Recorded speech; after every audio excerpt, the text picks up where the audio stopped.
Oimoranya kwa magajuan kamora mwana maintiere arwa kini machigni weche manyien mag ang'ichwelo elo Oching Emmanuel warangane mwoko weche kara weche momiyo pek e weche manyien ge.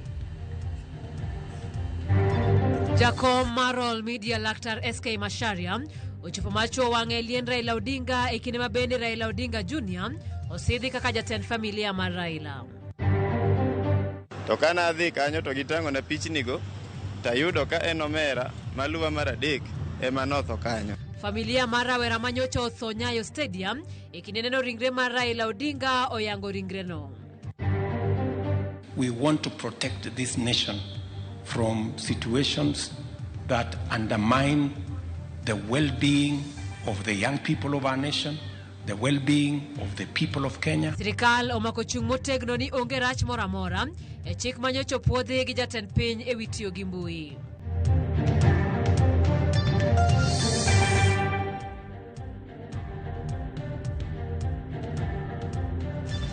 Turikodwa namba mar ote machuo kenaria de kauchiel nono kao kamano bende yudwa e mbui mopogore achiel kachiel yudwa kanye mbui mar Facebook, mbui mar YouTube, yudwa kanye mbui mar X, mar Instagram kachiel koda mbui mar TikTok nyinga Simfruz Okinda.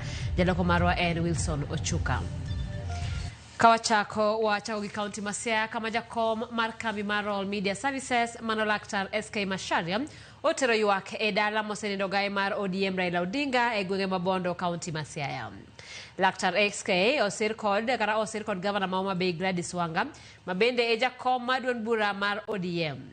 SK oywago Raila Odinga kaka osiepne mar higni mathoth kendo jal mosechiwore ne piny Kenya malayo ng'ata. Dr. SK Masharia, jakom mar kambi Fuambo Royal Media Services, olimo dala mar mosenindo Raila Odinga, matero ywak mare, kendo chung'e achiel gi familia. Dr. SK omolo gwenge makango ka Jaramogi, kosire kod Governor ma Homa Bay, kendo jakom duon bura mar ODM, Gladys Wanga. Kanyo, ochiwo luor mare mogik ne mosenindo gai mar ODM, Raila Odinga. Bang'e, wuotho ochimo dala ma Opoda Farm, kama Dr. SK orome gi min piny Aida Odinga, kotene kod familia, kachiel kod josiasa kaka Gavana ma Siaya James Orengo, kod Gavana ma Nairobi Johnson Sakaja. Dr. SK Masharia oywago Raila kaka owadgi matin, kendo ma osebedo osiepne kuom higni, kaluwore ni Jaramogi Oginga Odinga nomiye ting' mar rito Raila Odinga kod owadgi machielo Oburu Oginga. The last day Jaramogi left Nairobi, we walked through her as his secretary, and I walked him through the stairs of Ajib House. And as I put him in the car, he told me he will come back the following week. We go and see President Moi. So I walked him downstairs and put him in the car to come to Bodo and come back to Nairobi the following week. As I put him in the car in Nairobi,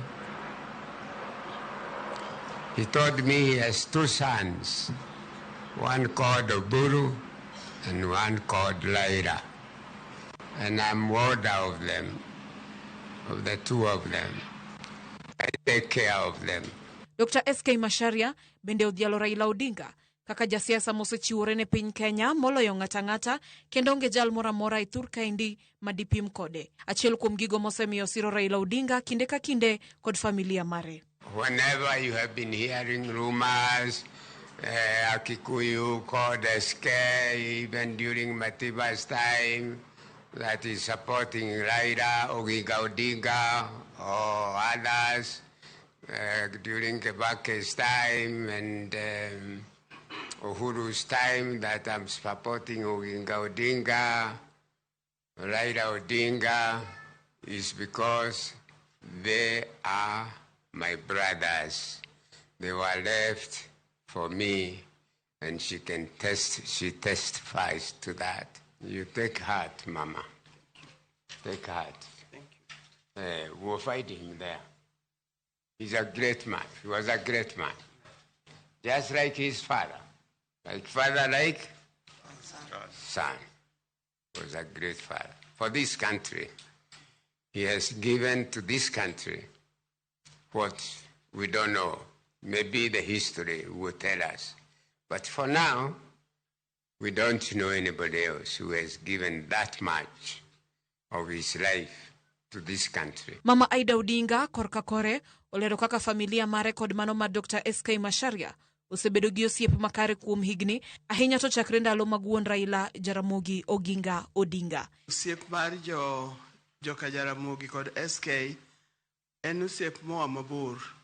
Ochakore higa mar 90 akiane gachiel 90 kanyo 92 to nen ng'at mane Jaramogi ohero and osetiyo maber, oserito gi nyaka sani.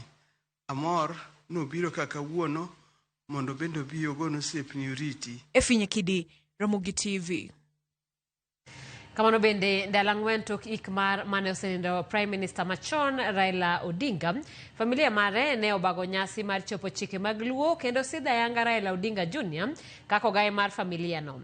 En report ma Millicent Adhiambo losonwa kanyo kendo sama oikore nyakoromogi wabiro miyo report no achiel kachiel. Wadhi nyime kama governors mawuok e counties adek mag masawa mar Kenya oseo gavana Manyeri Mutai Kahiga kuom diro weche magoyo siboi ne mosenindo Raila Odinga. Jotelogo owacho ni weche manyo wache gi Kahiga gin ma ok owinjore kendo nyaka kwedegi ka gimedo ni mago weche makelo pogruok e kido kanda jo Kenya. Our culture does not involve making mockery or celebrating other human beings or other human lives' death. It does not matter the relationship we had with those people when they were alive. It is not our culture to celebrate even the worst of our enemies' death, if there is such a thing, because we know that life is given by God and life is taken by God, and therefore we cannot have mockery or have jokes. Kama magavana wa Mount Kenya East tungetaka kusema matamshi ya gavana Kahiga ilikuwa ni yake peke yake. Sisi kama magavana wa Mount Kenya East na watu wetu wa Mount Kenya East hatuamini kamwe aliyoyasema. Tunajua ya kwamba development imekuwa ikikuja hapa pande yetu. Tumeona mabarabara ikijengwa na national government. Report marbero ne ringre Michael Okoth Okumu achiel kuom ji ariyo mano wito ngimagi e kinde lam ne ringre Raila Odinga e lap Manyayo oyango ni nowito ngimane kaluwore kod koso muya kaachiel kod hinyruok mano yudo kokalo e nyonruok kata gimoro mapek goye. Jafwambo mar Sintha Onyango lerono mathoth. Patrick Okumu, owadgi Michael Okumu, rawera ma jahigni 23, pimo kaka kuom ndalo malach ne gimanyo owadgi bang' min gi gochone kowuok dala Dond Koki Alego kanyise ni Michael yande orone pesa moro matin mondo dhi goyo osiptal to bang'e ka otemo manye to ok ne oyude e simu. Olero ni kata obedo ni dende ne lit e kindeno, en kaachiel kod nyithigi ne gijiwore kendo gitemo manyo owadgi matin kuom ndalo 5 ne gilimo osiptende kod tesendo bila ka bang'e duoko margi noyudore kar kano ringre Masiti. Chielo ne wabiro City Mochari kwa penjo to be nitie ng'at ma dikelie ka ma jonyuol ne pok ofwenyre, wede ne pok oyudre. To jo City ne orwaka maber kendo ne gipimo ni nitie ji ariyo manotho Nyayo. To wuoyi achiel ne en wuoyi gi dhako. To miyo no ne jogi oseyudre. Wuoyi ni ema pok jogi oyudre. Tanyisogi ni tang'nauru pichano, nyalo bedo owadwa mamanyo ni.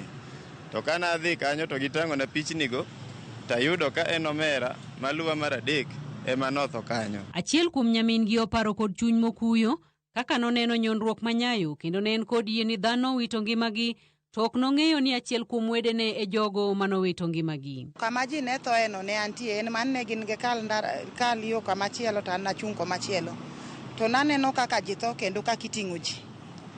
Ok nang'e ka en achiel kuomgi. Lipot mar bero ne ringre Michael Okumu oyango ni nowito ngimane kaluwore kod thung' manokel kod nok mar muya kaachiel kod hinyruok mar gocho matek mar gimoro manokelo adhonde e dende. The doctor has listed traumatic asphyxia as the cause of death. This means that there was compression around the neck, around the chest, that made it difficult for the victim to breathe normally, and that led to his death. They've also indicated that he had multiple head injuries. Gikwayo kony mar jogo ma chunygi ng'won mondo jolgi e kinde ni masira omonjo anyuola margi, kaluwore ni Michael ema yande anyuola margi ogeno, ni mar en mayande lwete mormor kokalo e tije mar go bao. Jowadwa yieuru mondo uchung' kodwa. Alego bor gi liel. To ok nwang'eyo, ok wanya ywak ne ng'ato nikech hera manye wahero go baba wa Raila ema omiyo nyi wachopo kuno. To hera manye ohero go Raila ema koro kelo thoni. Alikuwa rafiki yangu sana, si hata brother yangu peke yake, alikuwa rafiki yangu sana. Naomba serikali tusaidie, juu mimi ndo dadake mkubwa. Jokedne ratich oganda ka otelnegi kod Hussein Khalid oparo kendo ywago mosenindo Raila Odinga magiwacho ni mayande kedno ratich oganda kod adiera ka olero ni jotelo mayande owacho ni dhi jolo anyuola ma jogi nowito ngimagi usebedo mana jomria soma poko chopo singo magi. Had Baba been here today, he would definitely have called for justice for these families and for those who are dead. Leaders who are here, they are only doing PR, saying they will further Baba's ideals, but they are not actually doing it. It's just a week since Baba died, but no one is furthering his principles. Kaka ne otimo ne anyuola ng'wen mayande oseyango jogi, gavana machon ma Nairobi Mike Sonko chiwore kendo jolo anyuola Michael e yudo gigo magidwaro e chopo ringre Michael Thur gi Siaya Alego Usonga. We shall give support and solidarity with this family. We are going to stand with them. We shall provide a coffin, hearse, and clear all the morgue fees or postmortem fees, all the logistical fees. We are going to cut as a Sonko rescue team. Hussein Khalid kachiel kod Mike Sonko okwayo duol mar IPOA kod tendo bila korewore kod tendo kwach kich okasre kod timo nonro kendo neni anyuola gi duto oyudo ratiro. We are urging the authorities to please ensure that these families get justice. Losing a member of your family during a funeral is not something you would want to see. Whatever happened at Kasarani Stadium was uncalled for. How I could deserve kufa kama terrorists. Cynthia Onyango, Ramogi TV, City Moshari, Nairobi.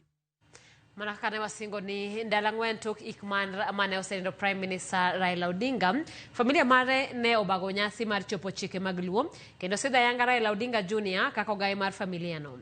Miliseta Dhiambo ni kod lipod no. Luasi mar nyasi maratipo manoponge nyiduonge Sigweya kod miende nokwako gweng' ma opoda e Bondo. Jotelo, osiepe, anyuola mar Odinga, jodong Luo kod oganda mathoth ne ochopo mar neno amidemide mar kit oganda Luo e sama ne isidho Raila Odinga Jr. kaka ogai kendo jaduong' pacho maka Raila Odinga. Nyasi makama ne okelo e giko ndalo ang'wen mag ywak kaluwore kod kit oganda Luo. We count from Sunday to last night, it is exactly 4 nights. And that is in our culture, the fourth night, after the fourth night, that is the day, now normally the funeral ends officially. That is when now the Wagogni, those who are married elsewhere, the girls, they go back to their houses and they go back to their husbands. That is when the boys, who should have been spending the whole night, up to last night, they were not supposed to go back to their houses. Kalure kod Dr. Oburu Oginga, nyasi makawuono ni ket gimane gitimo e kinde mane wuon mare jaduong' Jaramogi ne onindo e bade kolero ni en nyasi mar sidho anyuola e lwet jarit mare ne tieng' ma pod ngima mana kolure kod kit oganda Luo. So today we want to give this home blessings, and we want Junior, you to take the leadership and take the mantle, and you will go through the rituals. It will start with some little savings. I know Mama Ida might not want to be saved, but Junior will do a little shaving for you, and then after, and your wife, after that little shaving is done, then you are going to be given the necessary instruments of power, and you will display it. Nyasini ne ochakore kadayo maduong' e dala, lielo wuoyi maduong' modong' e dala Raila, mano Raila Odinga Jr., ranyisi mar miye teko kaka jal maduong' e pacho.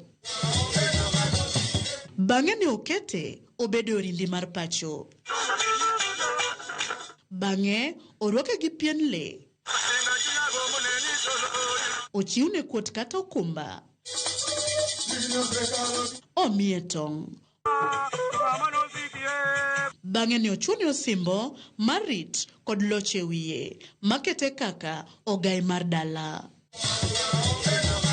Mane oyawne thuolo mar golo sigweya ka onjejore ka thuon pacho. Waonyesha kwamba ako barubaru. Nyasi bang'e ne ochopo e sach tero buru, kama ruedhi ne oriedie pacho, ranyisi mar teko, achiel kod golo pacho, owuok e lwasi mar kuyo nyaka e kinde mapile.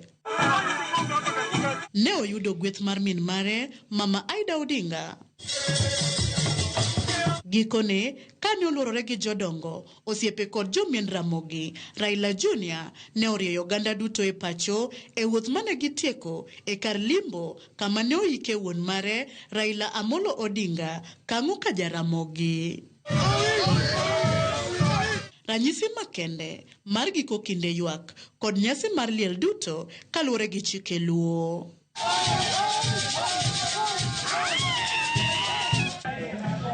Ndalo 4 tokik mar mosenindo Raila Amolo Odinga, wuode Raila Jr. koro osidha yanga kaka jalno mabiro telo ne dala mosenindo Raila Amolo Odinga, kata kamano obiro tiyo e bwo Oburu Oginga mosebedo ka otelo ne familia joka Jaramogi Oginga. Millicent Adhiambo, Ramogi TV, Kang'o ka Jaramogi, Bondo, Siaya County. Iluongo ni luo kitwa gi timbewa ko pogore koda mago wadhi nyime kama jatend piny Kenya William Ruto koda jogo mawacho ni keyo weche mag miriambo ewi chike manyien mane okete e koke matayo kaka oganda tiyo gi mbui, ko wacho ni chike go geto gayo timbe maundu madhi nyime e mbui. Noloso e kaunti mar Laikipia kama kodo paro moko ni ne oketo koke chike go ikine ma jo Kenya ne yuago gai Raila Odinga, ko wacho ni mana kaka jo Kenya mamoko mano e tich mano chiew ne chieng'no kapok nolando tho mar Odinga. Lydia Okeyo miyo waler. Ne en nyasi mar iko mar jaduong' Weston Kirocho, ma en wuon ogai mar obila ma pacho ka Douglas Kanja. Iko mano ochiwo thuolo ne jatend piny Kenya William Ruto mar chiwo pache ewi chike mano oketo e koke mamedo nyuolo paro mopogore opogore. Jatend piny owacho ni ne oketo koke chikego okinyi mar tarik 15 dweni kapok ne oyangore ni ogai Raila Amolo Odinga ne osenindo, ko wacho ni mana kaka jo Kenya mamoko mano e tich mane en godi ochieng'no, ko wacho ni chikego no kadhi higa mokadho. Mimi niliamuka on Wednesday. Mimi nikiwa na kwa sababu hiyo ndio ilikuwa kazi yangu ya siku hiyo. Na ni kazi ya kikatiba. Bahati mbaya tukapoteza waziri wetu mkuu wa zamani.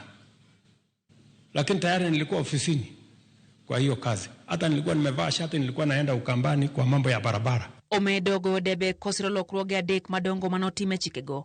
Owacho ni geto rito ganda kendo geng'o njore gi maundu kod kit leo moko magalagala ma osebedo kadhi mbele e mbui, ma osemiyo ganda moko dere kama moko bende oseyudo dang'ni mar paro. Maneno ya religious extremism, ile ambayo inatuletea hasara kama ile tulipata kule Shakahola, lazima tuzuie. Vijana wetu wanaangaishwa, they are being terrorized kule kwa social media na mambo machafu, mambo ya usherati. Doho kata kamano nogolo ng'eto chieng' tich adek mokadho mang'uko chenro mar keto e tim ma chikego, bang' yango ne chikego odhi ataro gi thuolo mar demokrasia machiko miyo oganda jo Kenya.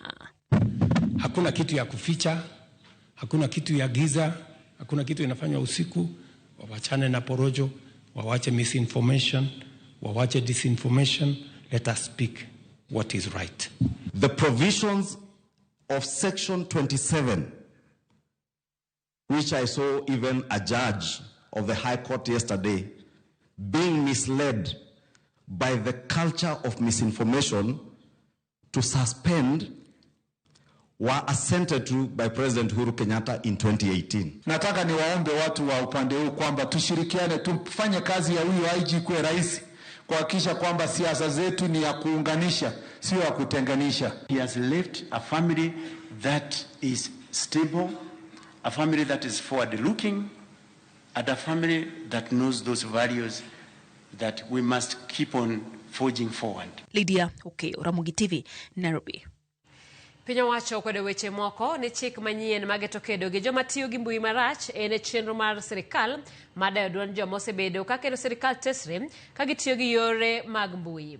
Jaloselo sirikal Isaac Mwaura lero ne chik makamano en mar kedo gi joma tiyo marach gi mbui e seyo jopiny, lando puonj mag dini magalagala, nyiso nyithindo weche ma ochido kod nyayo timbe jore kende.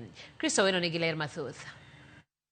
Liet mar jikon ochuno piny owacho mondo wuog oko mar keto ler ewi ng'ur mokwako chik manyien madhi tayo ka jopiny tiyo gi yore mag mbui. Ndalo machuok bang' riwruoge makedo ratich oganda dhi e doho kendo seyo jatend piny William Ruto kuom keto koke e paro mar chik magiwacho dhi mayo jokenya ratiro mar loso e mbui, sirikal owuok oko kendo kwedo weche makamago. The presentation of the bills for assent was prearranged and scheduled to ensure compliance with strict constitutional, statutory and procedural timelines, international commitments and conditions. Hence the assent of the bills to further ensure continuity of the business of government. Jaloso elo sirikal Isaac Mwaura kod jaod bura ma Dagoretti South John Kiarie wacho ni chik mane Ruto ketiko ke chieng' tich adek juma mokalo en mar kedo gi joma tiyo marach gi yor mbui e nyiso weche mag hera kind nyithindo, nyayo timbe mag njore, puonj mag dinde magalagala kod weche ma chik ok opodho. They strengthen Kenya's capacity to combat real and growing threats such as child pornography, online extremism, terrorism, propaganda, cyber harassment, identity theft, and financial fraud. Doho mamalo ne ochungo chik makamano kuom tiyo bang' riwruoge makedo ratich oganda chwalo ng'ur margi kagiwacho ni chik makamano en mar dino duond joma osebedo ka keto sirikal tesre, wach ma Mwaura okwedo. On the Computer Misuse and Cybercrimes Amendment Act, it is important to note that the new amendments do not curtail freedom of expression or give government agencies unchecked power to silence dissent as alleged. Kaluwore gi Isaac Mwaura, chike matayo ka itiyo kod mbui e yore mag tudruok ok en gima wendo nikech kata pinje mosedongore demokrasia ni kod chike makamago. This approach mirrors international best practices where governments have enacted similar frameworks to protect citizens, especially children, from harmful and extreme content. Let me repeat that. To protect citizens, especially our children, from harmful and extremist content. Usafi na pia utulivu kwenye mitandao yetu sio jukumu la serikali peke yake. Hii ni nchi ambayo ina uhuru wa mahusiano, una uhuru wa habari, kuna uhuru wa kujiunga, hivi kwamba mambo ambayo tunayaona kwenye mitandao ambayo ni potovu, serikali ina jukumu lake katika kubuni sheria na pia ina jukumu katika sheria ambazo zimetengwa. Polisi wanafaa wafanye nini? Kiari oseyo jopiny kuom fuong'o weche mag miriambo ewi chikno kendo kwayo jokenya mondo som chik makamano motelo ne wacho miriambo ewiye. Chris Owino, Ramogi TV. Jatend migawo mar riwruoge Saga Wycliffe Oparanya oyango ni rowere manie kind higni 19 nyaka 29 kiny thuolo mar ndikruok owuon ne chenro mar Nyota, chenro ma ochan tim kuonde chung' od bura duto 290 e pacho ka. Kaluwore gi Oparanya, gin gi yie ni chenro makamano kaluwore ni giseteme gwenge ma imbo mar Kenya kendo fwenyo kuonde ma dobedo gi pek manyalo thiro chenro makamago, gigo ma owacho ni giseloso. The exercise will take the whole day and this the whole of our government approach. Each constituency will host a validation center with a breakout session organized by ward to ensure efficiency and transparency verification. applicants will be required to present their national ID, and persons with disabilities must provide their disability identification cards for authentication. The other exercise to make sure that there is sustainability of this particular project. That's why we have involved the assistant chiefs and chiefs. These are the people who will be on the ground all throughout this particular program. And they have been trained. They have been trained the entire country. And they will monitor and make reports on a monthly basis to ensure that the youth who have been granted these funds are actually doing what they are supposed to do. Nyakona mogisa chiel gideka prare kod ang'wen tero wayo mokwongo chenro en mar ang'ich welo kikidhi mabor pod waduogi weche manyien mamoko.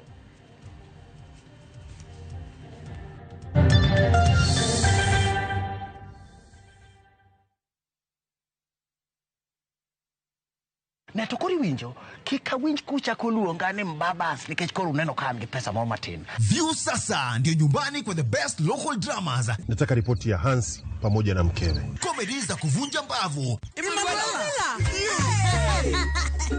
Telenovela bora zaidi kwa lugha yako. Anaere aina prita. Tokendo kimora mare wi mora. Na sasa una nafasi ya kushinda zawadi nono ndani ya promotion kubwa ya Jipange na View sasa. Shinda 50,000 kila siku, $500,000 kila wiki na grand prize ya 2 million shillings. Wow. Ingia kwa View sasa hivi kwa kupitia paybill 724177 au tembelea viewsasa.com. Weka nambari yako ya simu kama akaunti yako. Kisha weka 50 bob tu na upate content na point na uende kama mshindi. Ingia mara nyingi uwezavyo. Kila ukiingia kwa View sasa, unaongeza nafasi yako ya kushinda. Imeidhinishwa na BCLB number.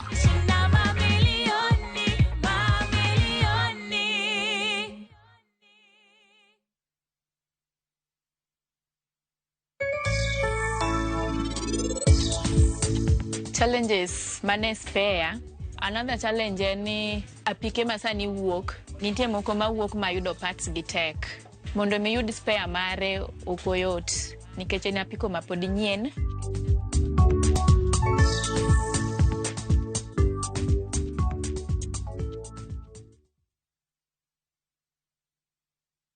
New Downy refill pouches, lasting longer than expensive perfumes.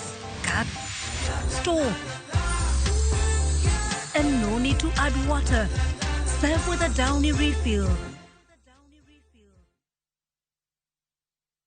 Where mountains meet the sea, Cape Town is a city like no other.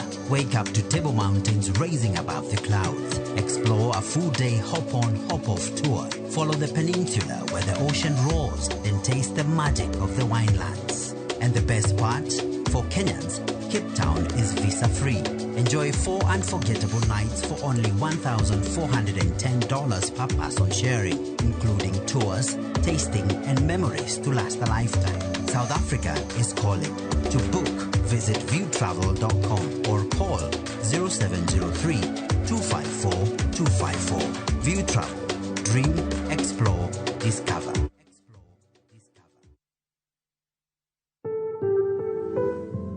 Kansa mar thuno en achiel kuom tuoche mang'eny mokalo pacho ka ka ji mohewo 7,200 iyudo kod kansa ni higa ka higa, ka ji manyalo romo 4,000 wito ngimagi kokalo kuom kansa ni mar thuno e higa. Kapo nono ni fwenyo lokruok moro amora e thundeni, to tem matek mondo mi ine laktar, nikech kofwenye chon tinyalo thiedhe. Oteni ikelonwa kod Royal Media Services. Royal Media Services, we care.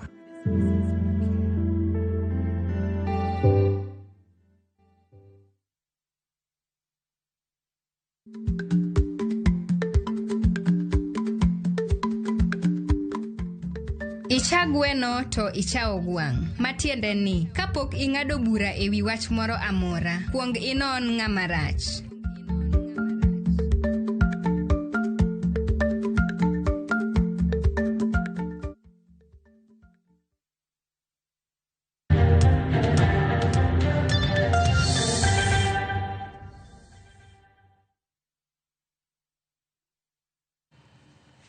Nyakramogi wadhi nyime kod weche manyien mana bende ka gimedo choponwa kae nyakramogi gin report ma bende kochoponwa kae to wadhi neno wakeloni kama bende piny owacho kara jokanyo makedo ne alwora e kaunti ma Homa Bay onyiso luoro margi ni chenro mane sirikal ochako mar geto pidho yiende bilion 15 kochopiga mar 2000 kochopiga no mar 2032 ok nyal chopo kare. Kaka ripota marwa ma Homa Bay Ali Abich lero gikoni thoth yiende ma ipidho skunde, kanise, ofise mag piny owacho kod bunge mag sirikal ok riti kendo tuoche makogi bang' ka osepidhgi. Chenro mar pith yiende kuonde mopogore osebed ka jiwo kod sirikal gwenge mopogore e piny Kenya mar chopo kwand yiende maromo bilion 15 kochopo 2032 kendo tarik 10 mar dwe mar 10 higa ka higa sirikal ne walo tenge kaka odiechieng' mar rito alwora ka pidho yiende kuonde mopogore tung Kenya mangima. Jogo makedo ne alwora e kaunti ma Homa Bay ka otelegi gi jakom alwora makare CBO Willis Omulo wacho ni lek mar sirikal no samoro ok nyal chopo kare nikech yiende ma osebed ka ipidho kuonde mopogore ok riti bang' ka osepidhgi kendo thothgi tuo ka moko bende jamni ketho. Wawuok sani e wach mar pidho yien to wadonjo e wach mar dongo yien. Yien chalo nyathi, kata nyathi kinyuolo to ok didhi kawe tibole e dala kanyo kata iparo ni nyathino biro dongo. Koro kwayowa maduong' en ni yien moro amora mopidhi nyaka wa make sure ni gidongo, nikech dongo yien gi pidho yien gin gik moko ariyo mopogore. Pidho yien en wach modiochieng' achiel, to dongo yien en wach maringo kinde duto, nikech yien nyaka do, yien nyaka olne pi. Gordon Ogola ma bende ochung' ne weche mag rito alwora ka chud bura Mandhewa wacho ni kata mana yiende mipidho e kinde nyasi mopogore kod mago mipidho mar chiwo luor ne jotelo bende ketho kendo ok riti e yo mowinjore. Wach mobuoga ni yiende ma joweto osepidho kata mosebet kipidho wayudo opudhgi kata jamni okethogi, okethgi, oturgi, whatever, to mano gin maber matin miyo kata yiende modongo gimbe gidong' kiye ok en gima morowa kata matin. Yiendego wadwa ni to ng'agi ni moturogi kata dhok mage mokethogi. Dhok tinde chiedhe town, koso dieko wegi ni chiedhe town, gin e yath to gende gin chiemo. Ka onge yien onge kaka wanyalo wi, onge kaka wanyalo bet mangima. Omiyo yien en gima duong' kendo waywago yiendewa. Gikoni pone sirikal ni kod dwaro mar chopo lek mar pidho yiende tielo bilion 15 kochopo 2032 nyaka ket chenro makare mar rito yien ma osepidhi e skunde mopogore, kanise kaachiel kod bunge mag piny owacho. En luoro maduong' ahinya kuoma ka winjo ni yien manyicho pidhi kuma ne wapidhe malo stadium ni kendo ok ong'e kuma entie. The same thing ni e bunge kama siemoni ni wapidhe yien gi Raila miluongo ni Faika Sakomora. En bende ne mtoko onyone ghafla motur. En yien mako gimoro tuomo ka ne mtoko tuomeno to kochako oprot kowuok oko. Koro yien no to kako lal. Ok en wach mayot. Wan waneno ni nitie wach moro e iye miketho go yien go. Ok ikethogi nikech Raila. Yien kopidh kanyo opidhe ne ji te. Omiyo kwayowa maduong' ma wawache resolution marwa mar bura makawuono ni wadwa mondo ji obed gi ng'eyo e wach mar environment, rito alwora makare. Ali Abich, Ramogi TV, Homa Bay. E kaunti ma Migori ni komishona mar kaunti no Kisulu Mutua osingarita makare gwenge duto moting'o gweng' mag Witembe sub county ma Kuria East mar ochuok magarita osebedo ka thiro somo e kinde ma itimo penj maduong' mar klas 12 mano KCSE kod mar grade 6 mong'ere kaka KPSEA kod mano mar grade 9 mong'ere kaka KJSEA.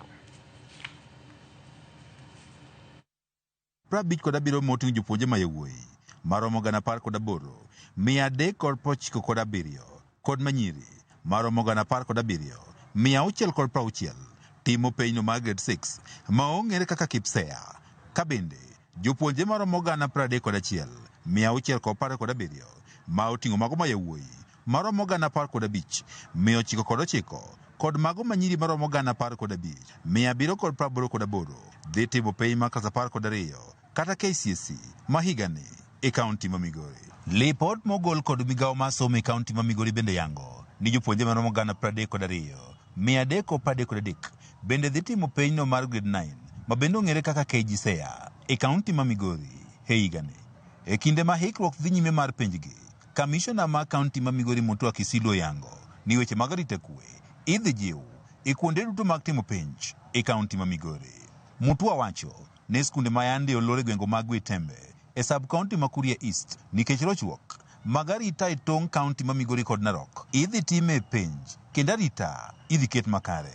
Kamishona ne ma Migori ne gidhi keto tesendo obila machiegni kod sikundegi mondo koro jiw arita kwe e kinde ma itimo penj. Wanafunzi wanaenda kufanya mitihani na sehemu hiyo kuna mashule ambayo yamefungwa kwa sababu ya utofu wa nidhamu ya usalama. Sisi tumeweka askari pale. Kuna mahali kulikuwa na kambi ya jeshi huu itarudi. Tunaongeza kituo kingine hapo. Most likely RDU ndio tuweze kudhibiti maeneo hayo. Kesho nafikia tutaweka curfew pale ya kutembea. Lakini wacha twende pale tukifanya mkutano tutaweka curfew. Watu waende nyumbani 6 ndio waamuke 6 ndio hii hata utofu ya nidhamu usalama ikose. Maana watu wana uhuru mwingi sana. Na sasa tuna abuse hiyo uhuru. Mutua bende ne wane piny owacho koro osechiwo ndalo 10 mondo koro jogo mantie kod bunde e tok chik e gwego ma Kuria mondo koro duoki kendo jogo moko duokogi e kinde ma ndalo 10 idhi timnegi apedha. Owach ni bundegi ema itiyo godo timo maundu ma osemiyo chenro mag somo kod moko nyaka sani koro oserochore e gwego mag Witembe ma ode tong'no mar kaunti ma Migori kod kaunti ma Narok. Tutaanza kuchukua bunduki katika maeneo ya Transmara na maeneo ya Migori.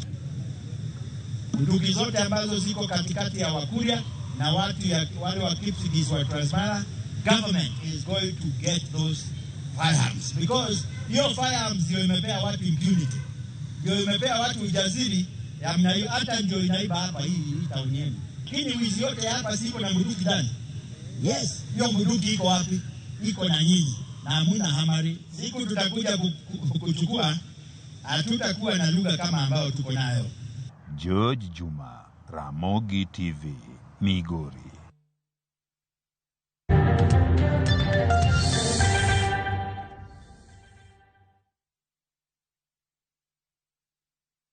Na tokori winjo kika winj kucha koluongane mbabas nikech koro uneno kan gi pesa moro matin. View sasa ndio nyumbani kwa the best local dramas. Nataka ripoti ya Hansi pamoja na mkewe. Comedy za kuvunja mbavu.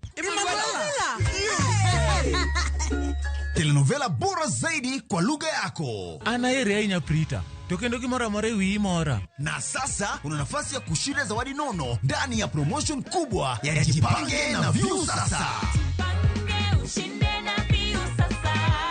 Shinda 50,000 kila siku, $500,000 kila wiki na grand prize ya 2 million shillings. Wow.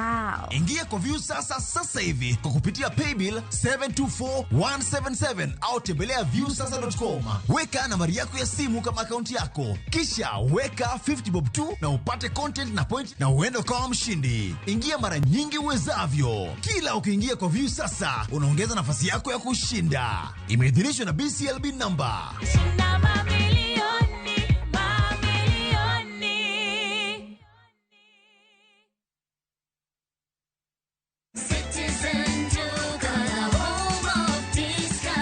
No queues, no heavy bags, no stress. Just shop on citizenduka.com and get everything delivered at your door. We deliver across Nairobi, Kiambu, Thika Road, and beyond. Shop now on www.citizenduka.com or on the View Sasa app.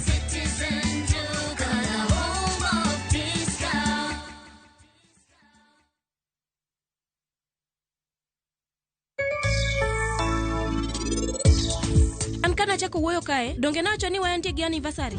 To nikech wate wan nyithinde ka, donge wanyalo chano ne gimoro?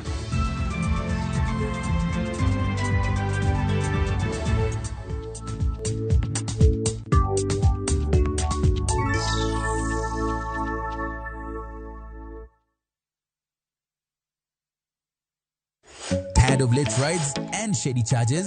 Itisha Wigo. Now Wigo, you get more than just a ride. Unapata on-time pickups, gari safi na fresh every time. Ride V-Smart, ride V-Safe, now Wigo. Download the app now, ama SMS Wigo to 20425. Wigo, your trusted ride.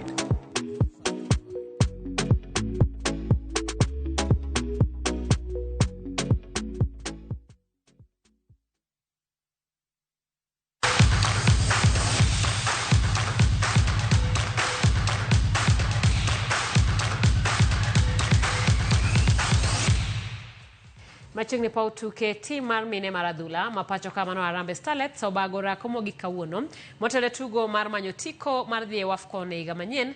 Tugo makiny obedie kindgi kod Gambia. Tugo no idhi goyo alap ma nyayo. Kocha mar tim no Beldino Demba owacho ni gidhi timo maginyalo mano ne giyudo thuolo mar dhi e tuke mag laro simbo mar Afrika. Korka kore jagol Lilian Awuor olero ni mano dhi bedo thuolo margi maber mar dhi nyiso talanta margi ne pinje maoko. It's a good opportunity. Inaongeza kucheza hapo inatupatia jina, tunajulikana pia, tunaonekana huko nje. So kwangu ni a very big opportunity. Mood iko juu. Camp ukiangalia wachezaji tuko na very good quality. Kila mtu ako ready, kila mtu ana fight na kila namba iko na kila mtu yenye iko na hiyo capability ya to do everything yenye akiekwa mtu yote akipewa hiyo opportunity atapeana their best. A lot of high spirits. The girls are looking forward for the match. They also understand that it's a good match and it's an opportunity for them and for Kenya to go and compete in a big stage. They're looking forward for it, and so far so good. The camp is in good mood. As I said earlier, it's an important match for the girls, for their careers. It's an important match for the nation. We qualify for this. We play. We win these two matches, home and away. We play WAFCON.